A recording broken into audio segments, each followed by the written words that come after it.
ভারতের মসজিদের ভিতরে ইমামকে পিটিয়ে হত্যা করছে। কি দুর্দান্ত একটা কি একটা ঘটনা ঘটাইছে যে ইমাম সাহেবকে মসজিদের ভিতরে বসেই পিটিয়ে তারপর হত্যা করছে তিনজন অজ্ঞাত লোক। ভাই এই বিল এই দুঃসংবাদ শোনার চেয়ে আমাদের না শোনা বল। আমরা মুসলিম হয়ে তারপর এই ঘটনাগুলো আমরা ঘটাইতেছি বা এই ঘটনাগুলো আমাদের সামনে আসে না, বাট নিউজ পোর্টালে এখন তারা ভিউর ইনকামের জন্য দৌড়াচ্ছে। এখন তো এই যে এই ঘটনা ঘটতে আছে, এই যে এই অজ্ঞাত লোক এই যে ইমাম সাহেবকে যে পিটিয়ে হত্যা করছে, এটার কোনো মিডিয়া আছে বাট কোনো গরম নাই, বাট সবাই ঠান্ডা দেখে চুপ। এখন যে এই যেগুলো দরকার না, যেগুলো আমাদের জানা দরকার না, যেগুলো প্রয়োজন নাই, সেগুলো বেশি প্রচার হয় বা সেগুলো বেশি মানুষের ভিতরে চলে। এখন যে ইমাম সাহেবকে হত্যা করেছে পিটিয়ে তিনজন অজ্ঞাত লোক, হ্যাঁ মসজিদের ভিতরে বৈশা, যে জায়গায় কোনো বাহিরের কথা বলাই নিয়ম নাই, মসজিদে বসে কোনো আপনার পৃথিবীর কোনো আলাপ আলোচনা করতে পারবেন না যে মসজিদে বৈশা। এখন সে জায়গায় বৈশাই একজন ইমাম সাহেবকে বা ইমামকে মসজিদে বসেই তিনজন অজ্ঞাত লোক পিটিয়ে হত্যা করছে। দেখি তাহলে নিউজে কি বলছে বা তারপর কথা বলা যাবে। যাই হোক, মসজিদের ভিতরেই ইমামকে পিটিয়ে হত্যা, কি সুন্দর খবর যে তিনজন অজ্ঞাত লোক তাকে পিটিয়ে হত্যা করেছে তার সন্তানের সাথে, বা সন্তান ছিল সে সময়। এর চেয়ে দুঃসংবাদ কিছু হতে পারে না, এর চেয়ে দুঃসংবাদ আর আমাদের মাঝে কিছু আর আসতে পারে না। ভারতের রাজস্থানের আজমিরের একটি মসজিদে ইমামকে পিটিয়ে হত্যা করেছেন 3 মুখোশধারী ব্যক্তি। নিহত ইমামের নাম মোহাম্মদ মাহির। 3 জন মুখোশধারী ব্যক্তি হত্যা করেছে। তাহলে যে মসজিদের এমন নিরাপত্তা কিরকম ছিল যে মসজিদের ভিতরে ঢুকে তারপর ইমামকে পিটিয়ে হত্যা করে গেছে, এছাড়া কোনো কথা ছিল না। যাই হোক, পুলিশ জানায় গত শনিবার রাতে মাহির তার 6 সন্তানকে নিয়ে রামগঞ্জের কাঞ্চননগরে একটি মসজিদের ভিতরে ঘুমিয়েছিলেন সন্তানদের নিয়ে।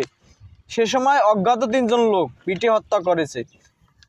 এই জিনিস তো শেয়ার করবেন বা এই জিনিস তো আর শেয়ার করবেন না, শেয়ার করবেন কোথায় আছে ড্যান্স নাচ, সেগুলো দেখবেন আর সেগুলো নিয়ে আপনার প্রোফাইলে ভরে দিবেন শেয়ার করিয়ে। যাই হোক, অজ্ঞাত হামলাকারীর রাতের বেলায় মসজিদের ভিতরে প্রবেশ করে 30 বছরের মাহিরকে লাঠি দিয়ে বেধড়ক পেটানো শুরু করে।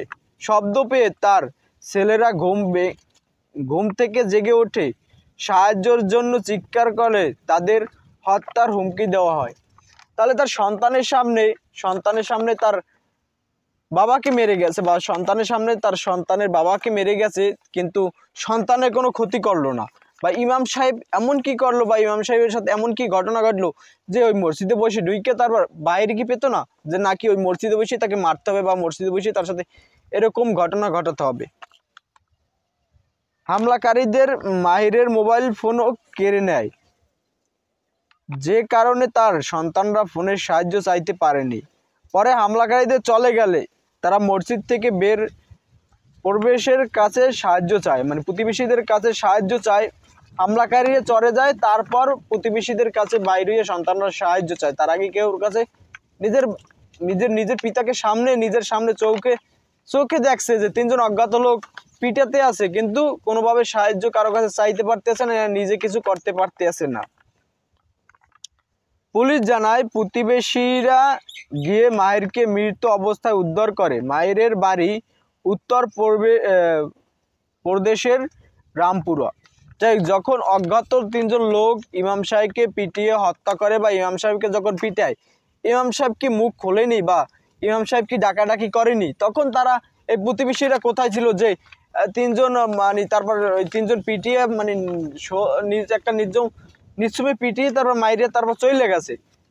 তখন যখন ইমাম সাহেবকে মারে তখন তো ইমাম সাহেব ডাকাডাকি অবশ্যই করছে। যাই হোক, এই